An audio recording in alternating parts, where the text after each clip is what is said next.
Hi friends, ఎలా ఉన్నారు? బాగున్నారా? ముఖ్యంగా నేను ఇక్కడ అడవిలోకి వచ్చాను. మీకు ముఖ్యమైన చెట్లు చూపిద్దామన్నట్టు ఇక్కడ వచ్చాననమాట.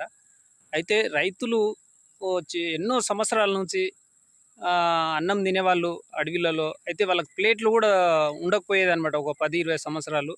వాళ్ళకి అనుకోకుండా కూడా అడవిలో ఒక ఇద్దరు, ముగ్గురు టిఫిన్ తీసుకొని ఒక పర్సన్ వచ్చిండనుకోండి. ఎవరో దోస్తులు ఎవరో కలిసారు. అన్నం కావాలి వాళ్ళకి, టైంకు ఎక్కడ లేదు, అడవిలో తిరుగుతున్నారు. మనకు ఒకటే ప్లేట్ ఉంది. అది తీసుకొని వచ్చాను అడవిలకు. ఇంకొకరు వస్తే కూడా ప్లేట్ ఎక్కువ లేదు. ఏం చేయాలంటే మనకు ఇగో ఈ ఇస్తరాకులు అనేది మీకు అందరికి తెలుసు.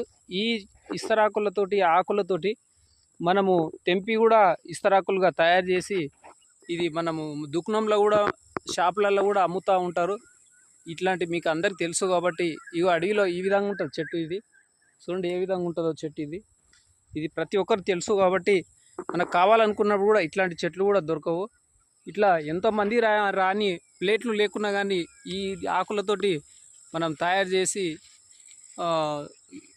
గిన్నెలు లేకున్నా, ప్లేట్లు లేకున్నా కానీ మనం దీనితో తయారు చేసి ఇద్దరు, ముగ్గురు కానీ 5, 6 మంది వచ్చినా సరే మనం అన్నం, భోజనం వాళ్ళకి పెట్టవచ్చు అని కూడా కోరుతున్నాను. ఇంకా దీనివల్ల బిజినెస్ చేసుకునే వాళ్ళకి కూడా, గరీబ్ వాళ్ళకి కూడా ఎవరైనా ఉంటే పల్లెటూర్లలో కూడా ఇది మంచిగా బిజినెస్ కూడా దీన్ని చేసుకొని ఎన్నో షాపులకు కూడా అమ్ముతూ ఉంటారని కూడా తెలియజేస్తున్నాను.